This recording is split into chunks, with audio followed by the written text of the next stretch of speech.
You are live with the App Show. Mike Agerbo here with fellow app nerds John Biehler and Graham Williams. We got a pretty cool program today. Later on in the program, we will be talking about some of the awesome shows that we are watching on the streaming services, some that you might not have thought of or come across. We'll give you the lowdown on that. We'll also be talking with Taiwan's Digital Minister and how Taiwan is coping with the coronavirus and all the things like the misinformation on social channels. It's really, really quite cool. And we will also be looking into AI, artificial intelligence, when it comes to making songs. There's a program going on right now down in California that is actually recreating songs that, you know, like Frank Sinatra or Katy Perry could have potentially sang. And these are completely made up and completely computer-generated voices as well, which is kind of scary. One day we could replace you, Graham. You know, I'm looking forward to that day because at that point I'm going to take a vacation. As long as I can bill for it, I'm happy. Well, we'll discuss that too. Who gets the money? Let's look at some of the app news happening this week. This one was interesting to me. We finally got Uber and Lyft here in British Columbia. It's been available, I think, for about 100 years everywhere else, including down in California. But now California is actually suing to make Uber and Lyft drivers employees. What do you think of that? This one's kind of a challenge. And here's, I think, where we need a new distinction of employment, because when you have people who can clock in and clock out when they want to, where they get paid an adjustable rate depending on demand, that's not necessarily somebody that falls under an employee banner, but it's also somebody that doesn't necessarily fall under a contract banner. And the challenge right now is making sure that drivers don't get taken advantage of.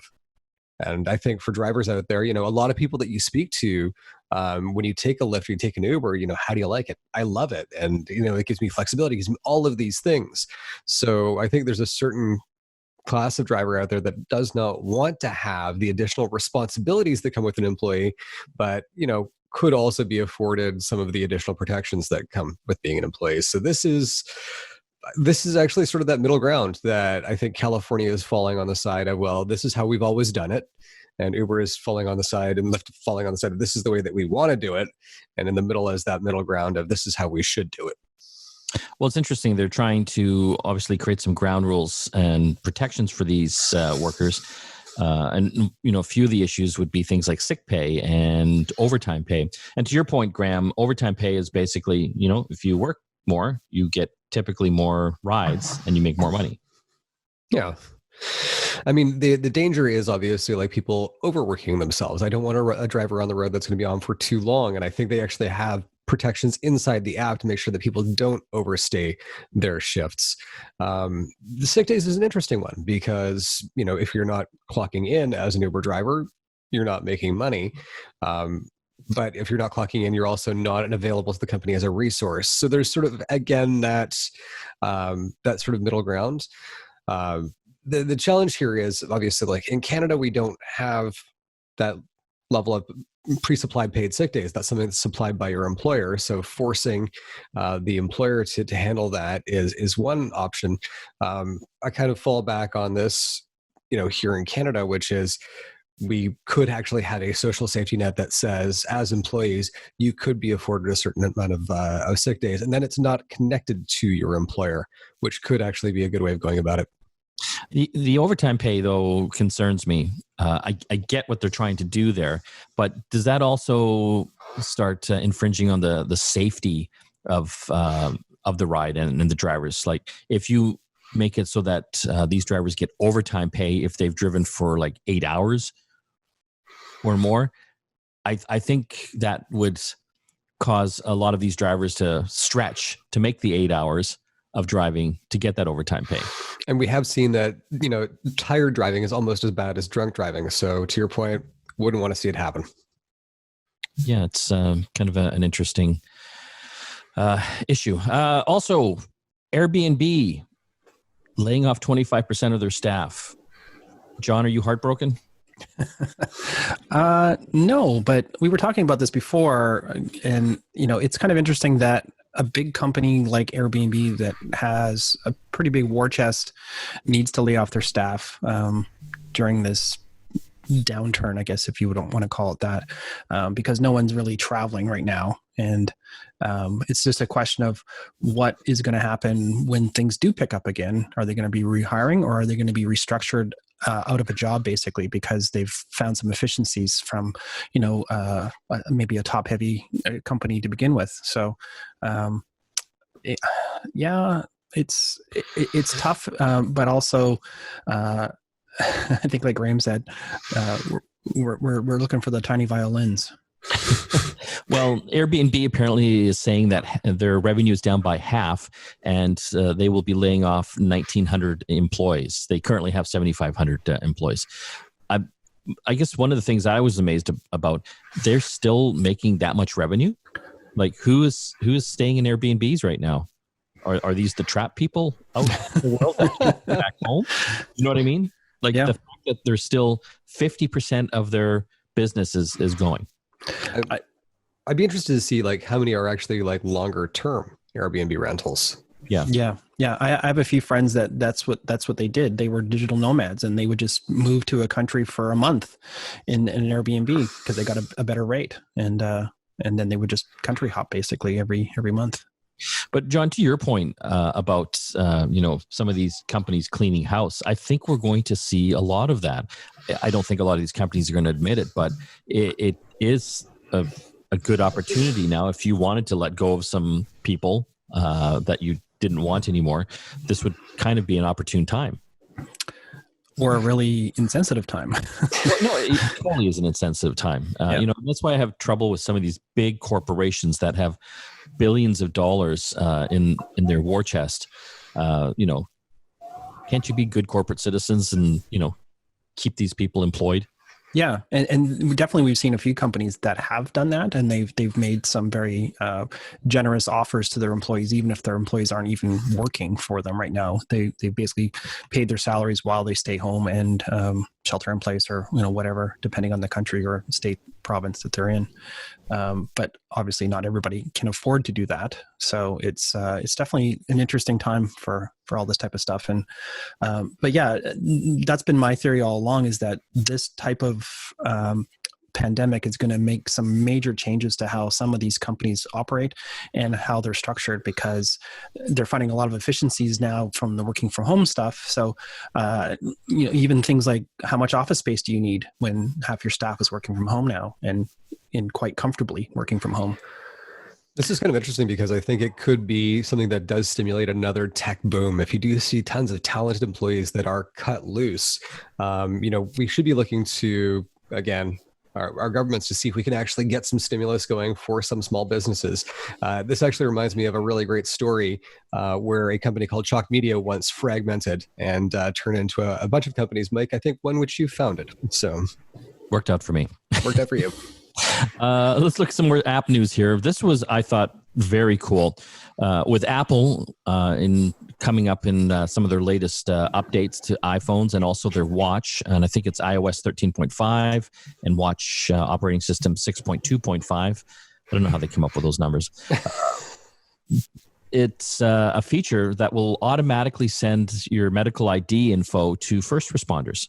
So if you invoke the emergency SOS feature on your phone or watch, it will essentially share your medical ID information with emergency services.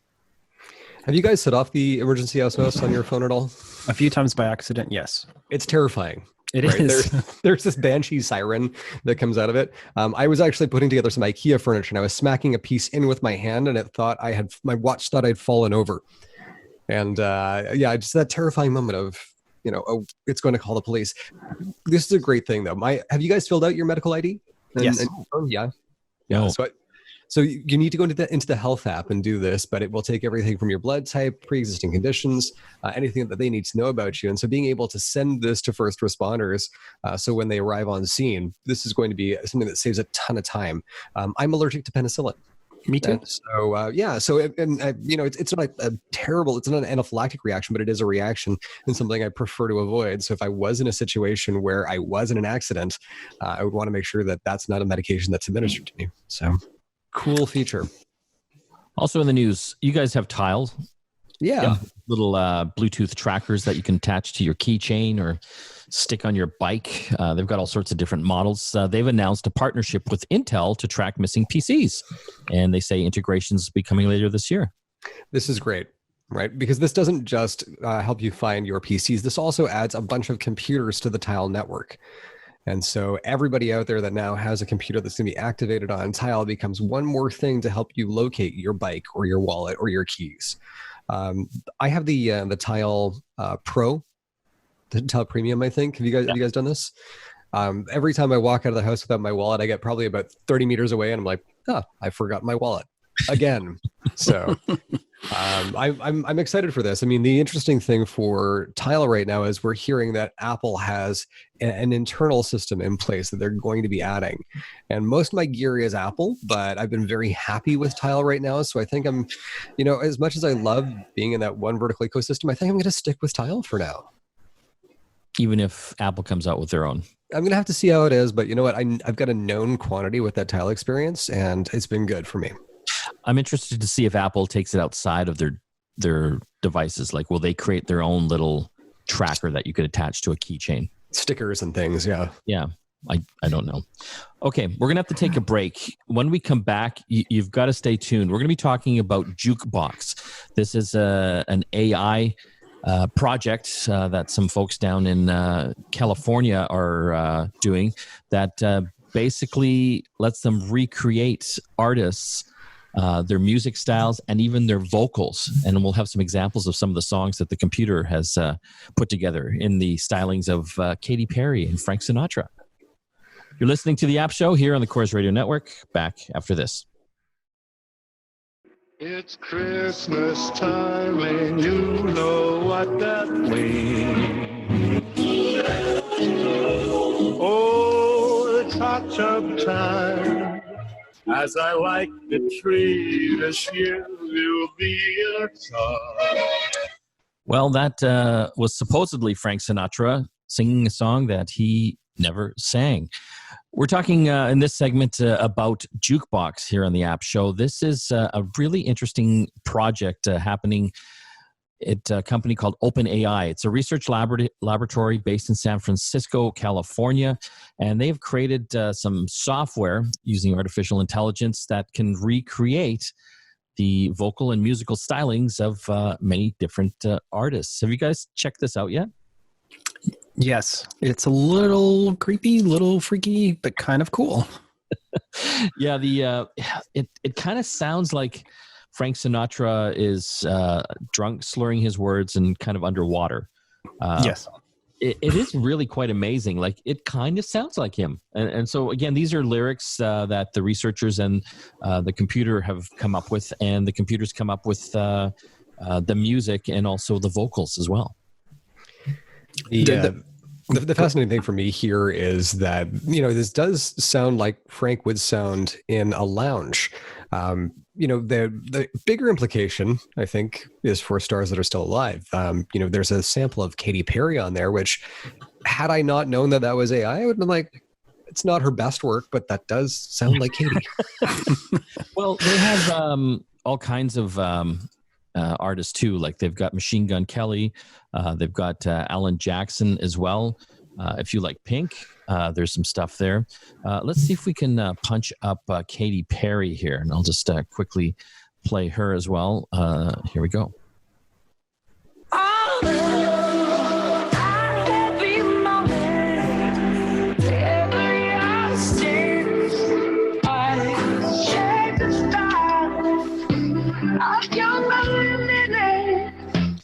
Can't fully understand what she is saying, but it's not bad. It's got that Katy Perry twinge to it, don't you think? Yeah, I mean, OpenAI has done this with a few different things, right? They were actually using this to create eSports, digital eSports adversaries, so that pros could play against them. And I remember watching an eSports tournament a couple of years ago where one of the best guys in the world was going up against this thing. And again, still not quite there, but this is a little like Deep Blue going up against Gary Kasparov and stuff like that. This reminds me of a track that I've seen on YouTube, and I've been watching it for years. I go back to it every once in a while. Have you heard of a band called The Axis of Awesome? Yes. Yes, they do a song called the 4-chord song where they basically make fun of pop music because every pop song has only 4 chords. So I think AI having this sort of limited base that we've got to work with, based on what producers have been doing over the last 50 years, does give it sort of a little bit more of an edge in getting closer to the things that we're replicating. So the question right now is, is AI the future of art? Is AI the future of music? And a lot of folks are saying, well, yeah, it can dynamically generate that. The interesting thing is, will it be able to create the combinations that we find compelling? And do we find it compelling because somebody made it, or do we find it compelling because it sort of sets off the electrical signals in our brain that say, I like this? Yeah, but they're going to get to a point where the quality is going to be indiscernible between like the computer version of Frank Sinatra and the real Frank Sinatra. And at that point, will we embrace that technology? Are we going to see new Frank Sinatra songs come out? Or we're going to have a new AI artist that is inspired by Frank Sinatra or some other genre, and that will become a top 10 hit that's completely computer generated. And who owns that at that point? Well, that's a great question. Is it the person that owns the computer that generated it? Or the person that wrote the algorithm? Yeah. From my perspective, I'm actually using something very similar. I'm a DJ and I'm starting to get into more sampling as opposed to just mixing.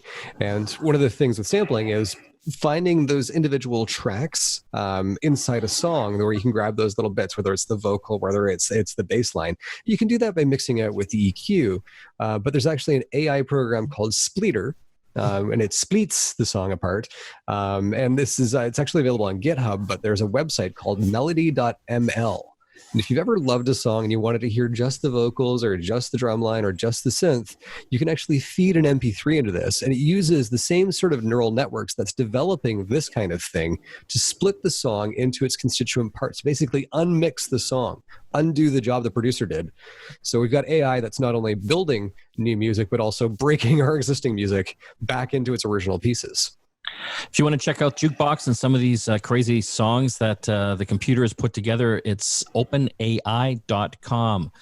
When we come back from the break, we'll be talking with Taiwan's digital minister and how they're battling misinformation in this coronavirus COVID-19 age. Back after this.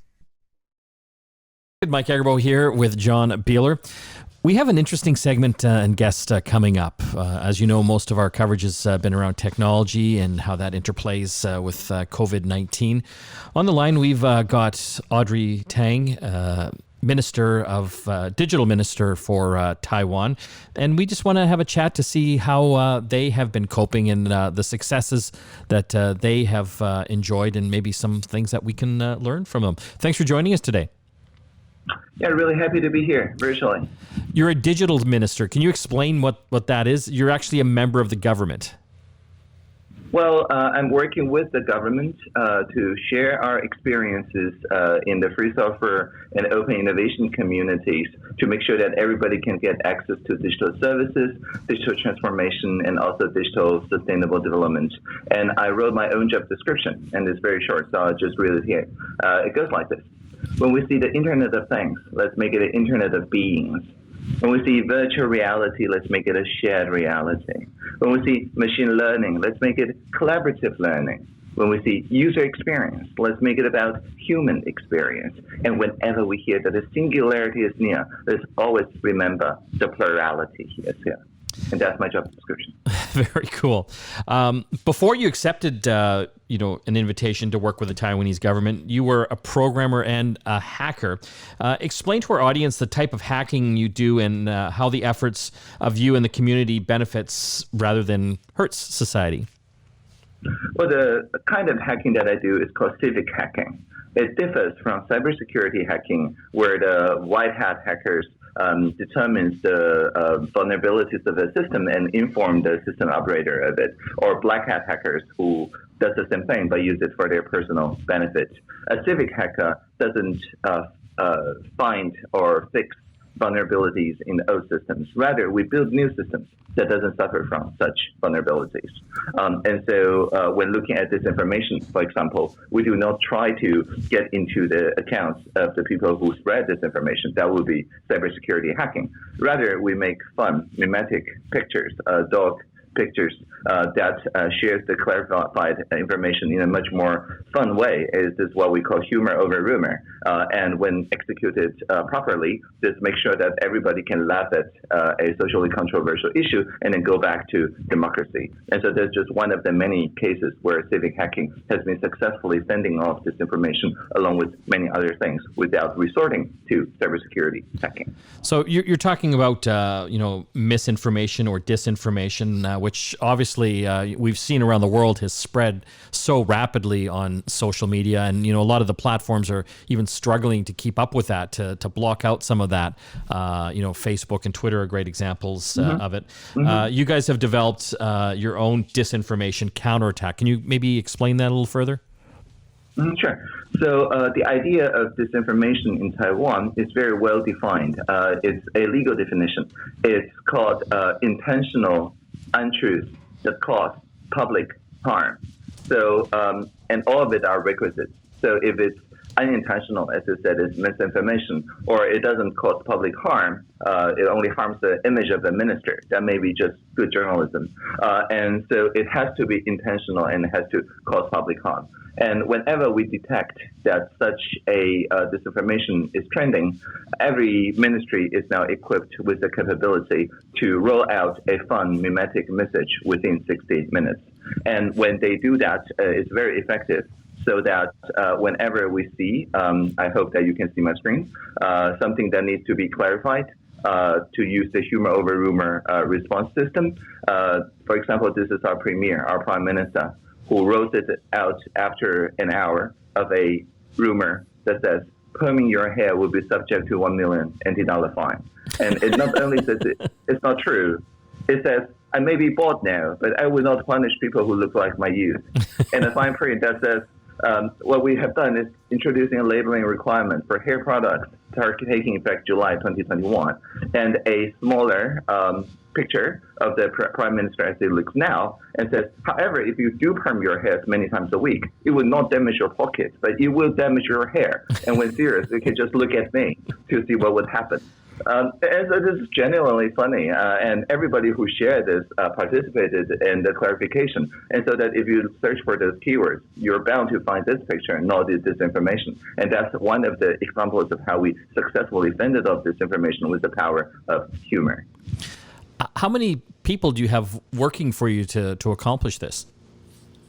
Well, working with me. I mean, I don't give orders to the ministries, but each ministry has dedicated people. All the people-facing ministries, about 12 of them, have allocated a team of at least 7 people of different expertise, so that they can pre-clear the use of, the Prime Minister's image. For that, I also donated my Flickr album saying that all the editors all around the world can freely use it for non-commercial purposes. So they have a kind of stock of images for any purpose, and then they work out how to respond within 60 minutes. So at least 7 people per ministry.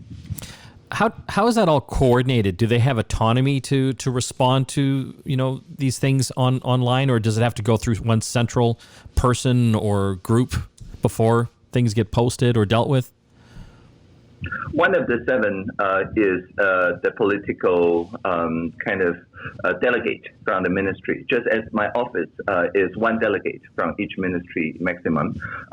Everybody in that humor over rumor response protocol has direct access to the spokesperson's team of that ministry, as well as to the administration's spokesperson. So of course they do have to clear that, but by clearing that, I mean like 5 minutes. So it's not a lot of bureaucracy. Another example is the same prime minister smiling happily here in the convenience store. One day there was a rumor that says there's a panic buying of tissue papers because people think that the material of those medical masks is the same as tissue paper, which is not true. It's intentional untruth that harms the public. And so again, applying humor over rumor, The same premier also now publishes a mimetic image now showing his buttocks and wiggling it a bit.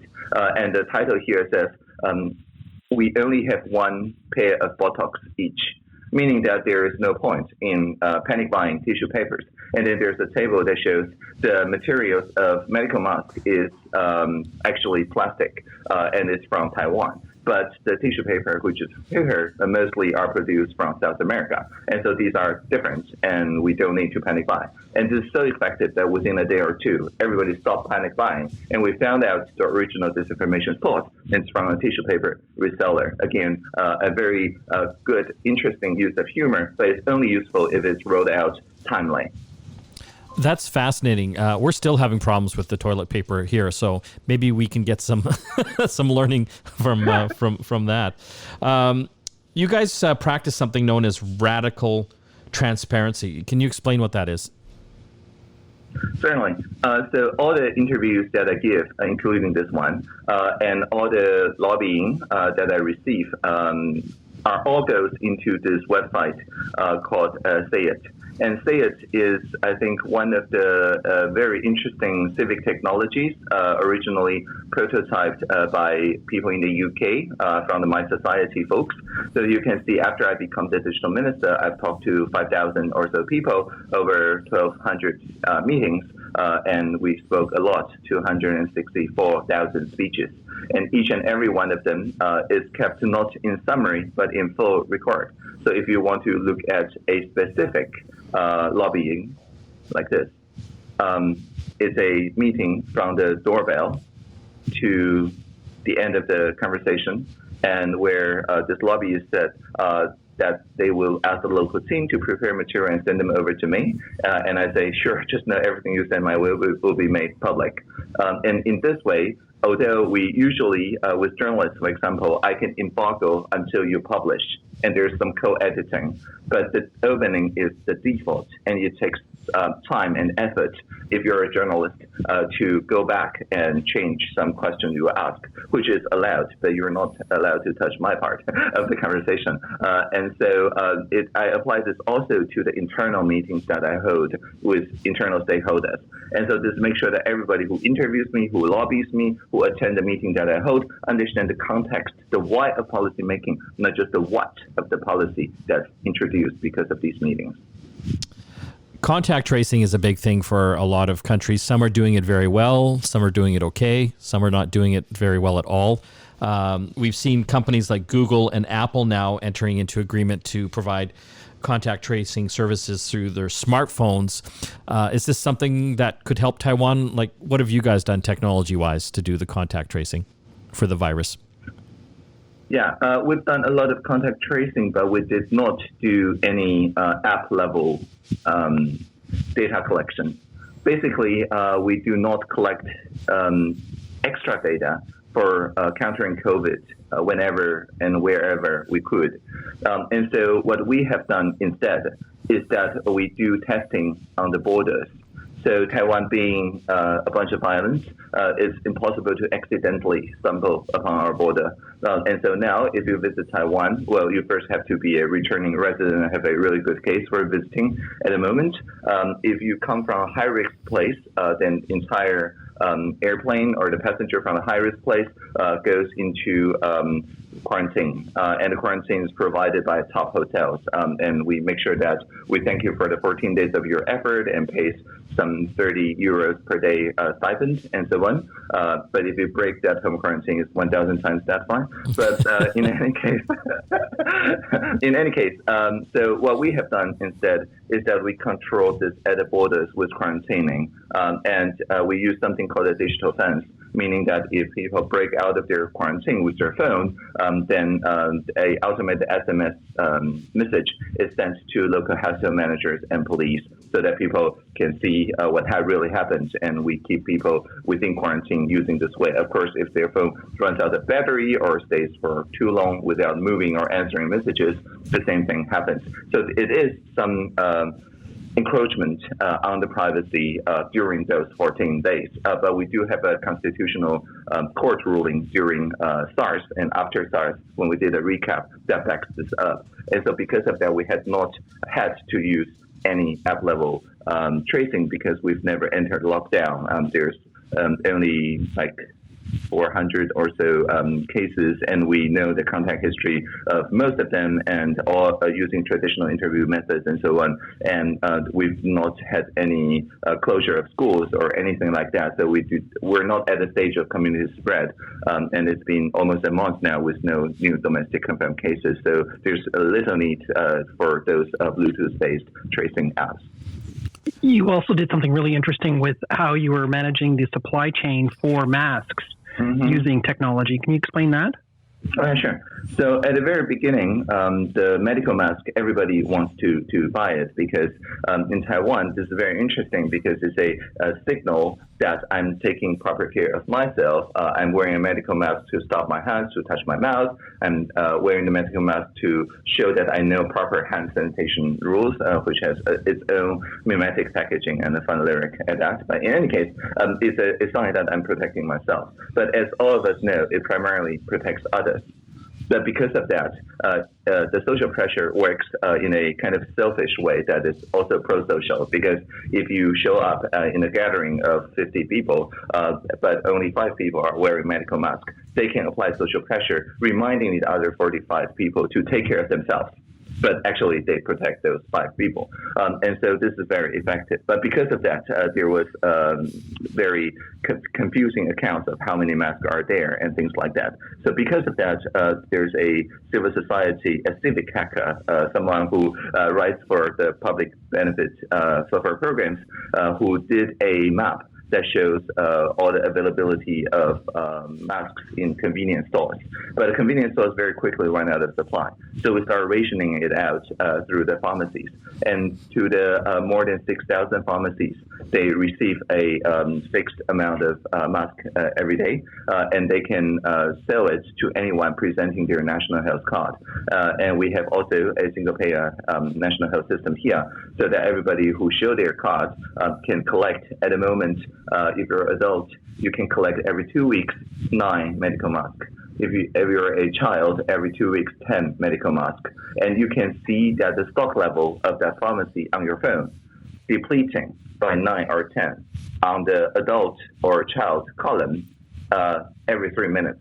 Because unlike other jurisdictions where the publishing of statistical information every day is normal, we make sure that we publish every 3 minutes in a kind of distributed ledger manner, so that it's mirrored, it's copied to more than 140 tools, so that if your visibility eyesight is not that good, you can switch to a chatbot or a voice assistant or something that is more friendly to people with blindness, as well as people speaking different languages and so on. So no matter who you are and where you are, you can access where are your nearest pharmacy that still have some masks in stock, and thereby reduce the queuing and also increase the people's confidence that the supply is indeed growing, and also informs the distribution strategy, because we know exactly where has oversupply and where has undersupply. And that's why after a while we decided to pause them with convenience stores on a pre-ordering system, because there's many municipalities where people work very late in the day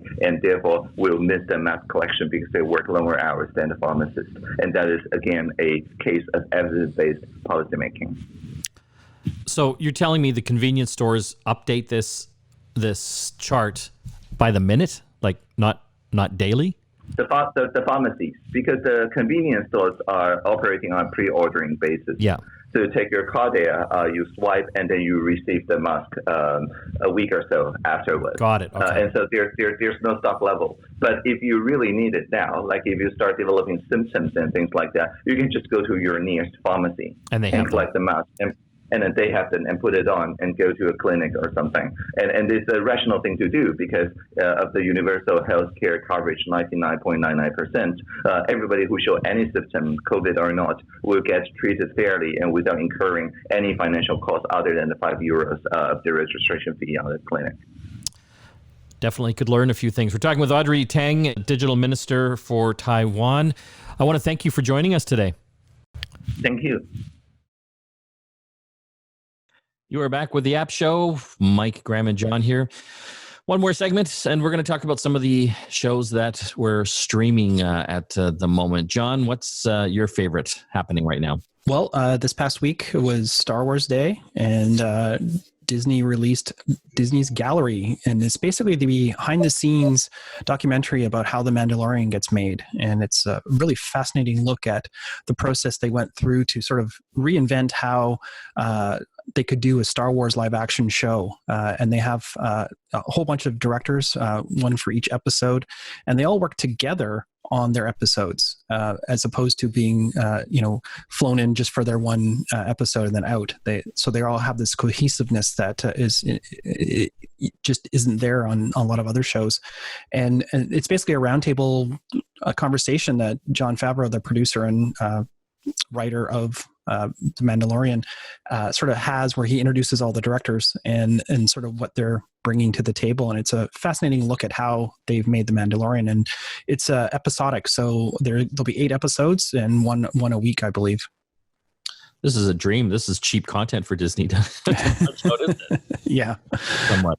Did they show some of the behind the scenes on how they filmed some of the segments? I mean, they're using new technologies, not green screens anymore, but kind of yeah, they call it the volume. It's basically a giant LCD display that is the set. The roof, the walls, the floor, everything is all controlled by computer, and they do real time CG work in that environment as they need to. And it's kind of interesting because you actually get to see the perspective that it looks like when cameras are pointing at it in the show. It takes into account all the aspect ratios and all that kind of stuff. But when you just look at it from like a documentary standpoint, it's pretty distorted because it's meant to look a certain way with a certain lens from a certain angle. But as soon as you get away from that angle, it looks really, really wonky and strange, which is really kind of cool to see. But also, like, all the little things like how Baby Yoda works and that kind of stuff you get to see as well. So if you love Baby Yoda, this is the show for you to check out. Yes. Graham, what are you watching right now? It's very much a Star Wars kick. So I watched the first season of Clone Wars many moons ago, and then kind of let it go. And I watched the first season of Rebels, and I let it go. But hearing that Disney was actually going to complete the Clone Wars was something that urged me to get caught up. So I spent the week watching the last season of the Clone Wars. To give you some perspective, I mean, my nickname is 3PO, and I lined up for Star Wars Episode 1 for 3 days. And when that original prequel trilogy was done, I was brokenhearted. Sorry, you were in line for 3 days? For 3 days, yeah. Yeah, it was the Phantom Menace. 19 for the Phantom Menace, yeah. Sorry, you lined up for the Phantom Menace. I did, yeah. I had all the Taco Bell cups. It's a dark time in my life. I was 19. Okay. And so, yeah, old enough to know better. Old enough to know better, but hadn't been hurt yet. Yeah. And so it's interesting to see this, this one season, like the whole 7 seasons are quite good, but this one season of television, season 7, actually gave context to those movies and gave it some emotional impact that I did not find in the 6 hours of the prequels. I would say the last 3 episodes of season 7 of the Clone Wars are probably some of the most emotional and impactful Star Wars that I've watched. It finishes on a down note because it finishes right as episode 3 begins, it's a pretty dark episode, and kind of straddles that between episode 3 and episode 4. And I have to say, honestly, phenomenal television. If you are into Star Wars at all, I would say do it. And if you were hurt by the prequels, this will ease the sting just a little. Well, I'm going to go away from the Star Wars theme. I watched the Netflix series Hollywood. Have you seen this yet? No. Done by Ryan Murphy. He's a screenwriter, director, producer. He did stuff like Nip Tuck, Glee, American Horror Story, The Politician, Lone Star.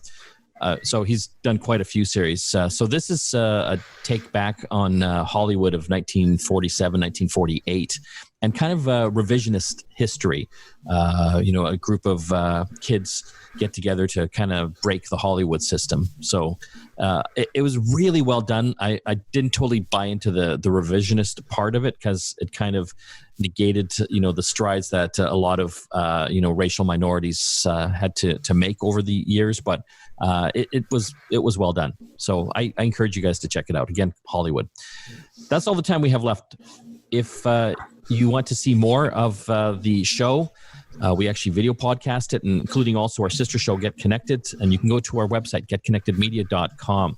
You can also visit our YouTube channel at Get Connected TV or Get Connected Media up on YouTube. Just search for that. We'd love for you to subscribe and like some of our content so we can keep making more and more. If you want to win some prizes, we're giving away a Belkin wireless charging stand. So if you've got one of the new phones that supports wireless charging, this is the wireless charger for you. All you have to do to enter to win is go to getconnectedmedia.com, hit our newsletter section and subscribe, and you're automatically entered. I want to thank everyone that helps put the show together, including my hosts, Graham and John, and all the rest of the folks back at the ranch. We'll see you again next time.